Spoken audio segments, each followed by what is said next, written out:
Ang 18 kabanata ng Apokalipsis.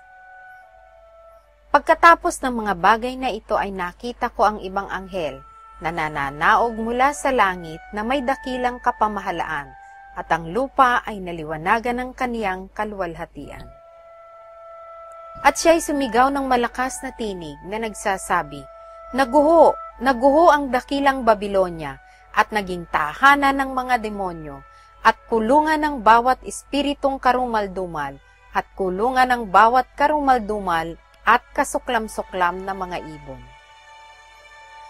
Sapagkat dahil sa alak ng galit ng kanyang pakikiapid, ay nangaguho ang lahat ng mga bansa, at ang mga hari sa lupa ay nangakiapid sa kanya, at ang mga mangangalakal sa lupa ay nagsiyaman dahil sa kapangyarihan ng kanyang kalayawan. At narinig ko ang ibang tinig na mula sa langit, na nagsasabi, "Mangagsilabas kayo sa kanya, bayan ko, upang huwag kayong mangaramay sa kanyang mga kasalanan at huwag kayong magsitanggap ng kanyang mga salot. Sapagkat ang kanyang mga kasalanan ay umabot hanggang sa langit, at naalaala ng Diyos ang kanyang mga katampalasanan. Ibigay din ninyo ang ayon sa ibinigay niya sa inyo, at ibayuhin ninyo ng ibayo sa kanyang mga gawa. Sa sarong kanyang pinaghaluan, ay ipaghalo ninyo siya ng ibayo. Kung gaano ang pagkakapagmapuri at pagkapamuhay na malayaw, ay gayon din naman ang ibigay ninyo sa kanyang pahirap at pagluluksa, sapagkat sinasabi niya sa kanyang puso, "Ako'y nakaupong reyna, at hindi ako bao, at hindi ko makikita kailanman ang pagluluksa."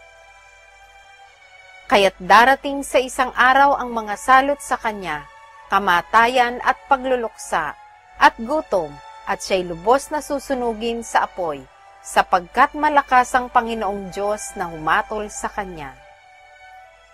At ang mga hari sa lupa na nangakiapid at nangabuhay na malayaw na kasama niya, ay mangagsisiiyak at mangagsisitagoy tungkol sa kanya, pagkakita nila ng usok ng kanyang pagkasunog. At nangakatayo sa malayo dahil sa takot sa pahirap sa kanya, na nangagsasabi, sa aba ng dakilang bayang Babilonya, ng bayang matibay, sapagkat sa isang oras ay dumating ang hatol sa iyo."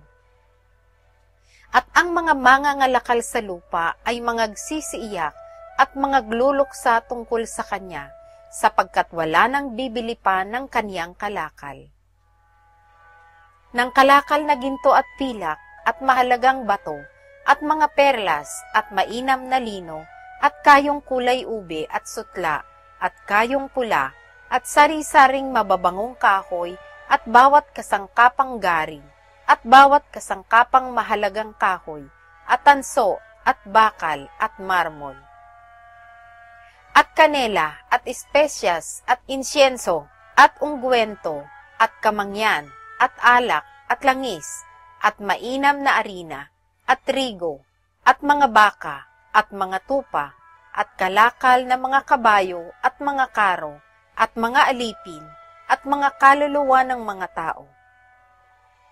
At ang mga bungang pinipita mo ay nangapalayo sa iyo, at lahat ng mga bagay na maiinam at mariringal ay nangalipol sa iyo, at hindi na mga susumpungan pa.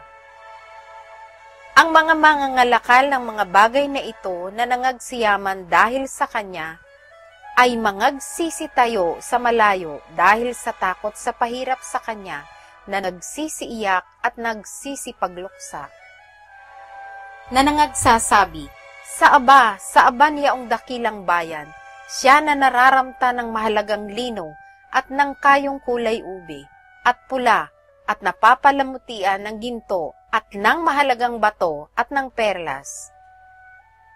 Sapagkat sa loob ng isang oras ay nalipol ang gayong malaking kayamanan, at bawat pinunong daong, at bawat naglalayag saan mang dako, at ang mga mangdaragat, at lahat na nagsisipaghanap buhay sa dagat, ay nangakatayo sa malayo. At nangagsisisigaw pagkakita sa usok ng kanyang pagkasunog, na nangagsasabi, "Anong bayan ang katulad ng dakilang bayan?" At sila'y nangagbubuhos ng alabok sa kanilang mga ulo, at nagsisigawan, na nagiiyakan at nagtataghuyan, na nangagsasabi, sa aba, ang dakilang bayan, na siyang iniyaman ng lahat na may mga daong sa dagat, dahil sa kanyang mga kayamanan, sapagkat sa loob ng isang oras ay nalipol. Magalaka tungkol sa kanya, o langit, at kayong mga banal, at kayong mga apostol, at kayong mga propeta, sapagkat inihatol ng Diyos ang inyong hatol sa kanya.